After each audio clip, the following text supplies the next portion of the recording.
Buenos dias. Welcome to another daily devotion. I'm your host once again, El Padre. It's good to see you on this wonderful Friday morning. This is probably going to set a record for the shortest video because today we are in chapter 8, and it's a short chapter, but not only that, the whole thing is pretty much talking about the same thing. So, let's go ahead. If you haven't read it already, please pause the video, go ahead and read it and come back, and then we will continue talking about it. Verse 1, now about food sacrificed to idols. We know that we all have knowledge, and knowledge puffs up, and love builds up. If anyone thinks he knows anything, he does not yet know it as he ought to know it. But if anyone loves God, he is known by him. Now, in other words, Paul is saying we're going to go on and we're going to discuss food sacrificed to idols. This is funny because, he just goes one major subject after another.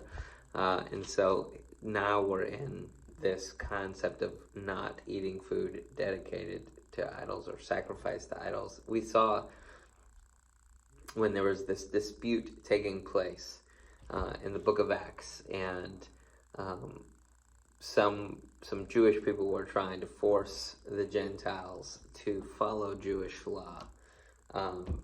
There's something instituted called the law of love, affectionately nicknamed. Paul talks about it in Romans. But basically, the church rules that don't eat food sacrificed to idols. And now it's going to look like what Paul is saying contradicts that, but he's not. In many ways, they're saying the exact same thing. So verse 4, about eating food sacrificed to idols then. We know that an idol is nothing in this world.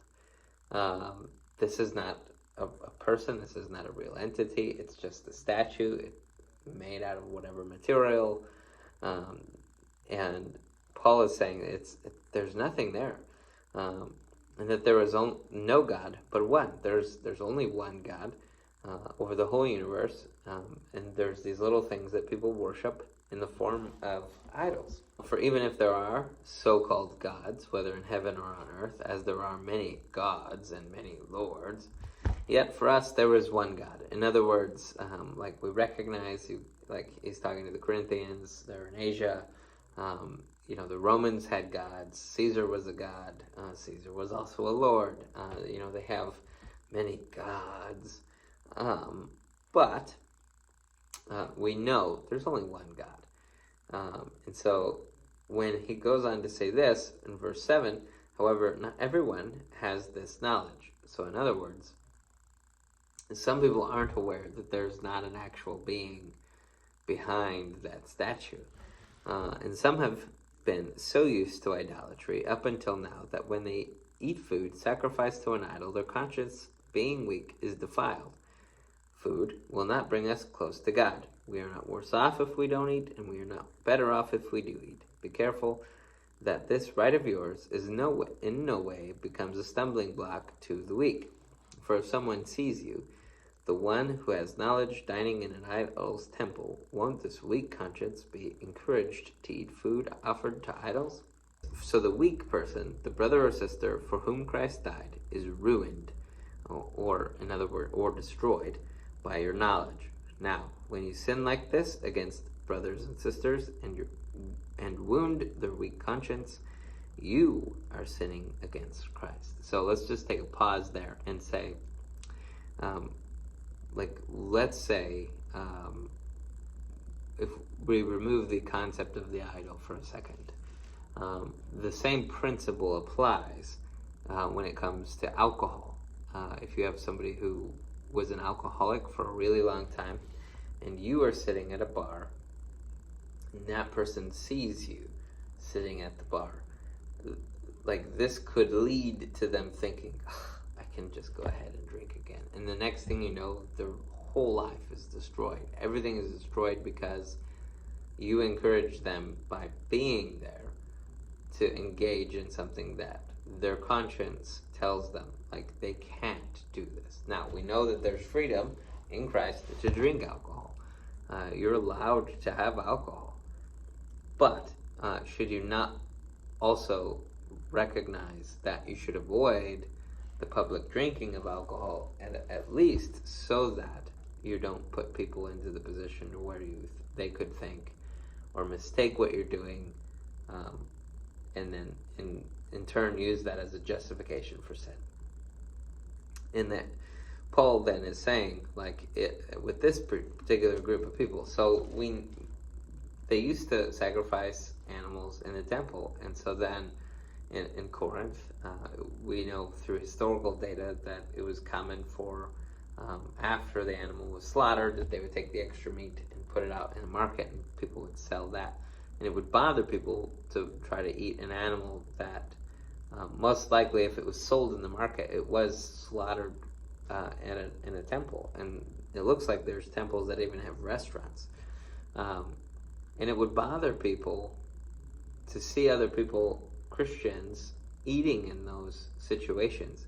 And these people who think, like, oh, you can't do that because you just worshipped an idol by doing that. Even though Paul is saying, like, that's not actually the case. But because the person is weak-minded or weak spiritually, he's saying it would be better for you to just deny your flesh, not eat any meat. It would be better for you to not eat meat than to lead somebody into the opportunity or put a stumbling block in front of them, because you are sinning against Christ when you do. He says, then, therefore, if food causes my brother or sister to fall, I will never again eat meat so that I won't cause my brother or sister to fall. You actually see this almost the same kind of concept in many ways taking place in the U.S. With like vegans and whatnot. Like there's people that have this staunch perspective that you cannot eat meat. And while, again, you have the permission to do so, it's not clean or unclean. We know that Jesus said everything was clean multiple times in the New Testament, and so, like, you could eat it, but that doesn't always mean you should. So if the person around you converted to Christianity and they really struggle with eating meat, don't do it. There's no point. Just because you want to get what you want, the law of love says that for their sake, I'm not going to engage in that. And so, thank you so much for joining us for today's video. This is a reasonably difficult lesson because really it tells us we have to put other people first, which is considered the second greatest commandment, right? That we should love our neighbor as ourselves. And by doing the loving our neighbor, we recognize that when we love ourselves, we want to give ourselves good things. We don't want to put our neighbor in a sinful position. We don't want to sin against Christ by putting a stumbling block in front of one of our brothers and sisters in the Lord. So if you need to drink alcohol, or you need to eat food that has been offered to an idol, I guess, knowing fully well that there's nothing there. Like, it's nothing. Don't do it. Deny yourself so that you can love someone else well. Thank you so much for joining us today. We will see you again here tomorrow. If you haven't done so already, please subscribe to the channel, click the little bell, and you'll be notified when our video comes out tomorrow. Also, you can partner with us and help this channel to grow and become even more awesome by clicking the link in the description below and making a tax-free deductible gift. Thank you so much for joining us today. Peace out, Girl Scouts.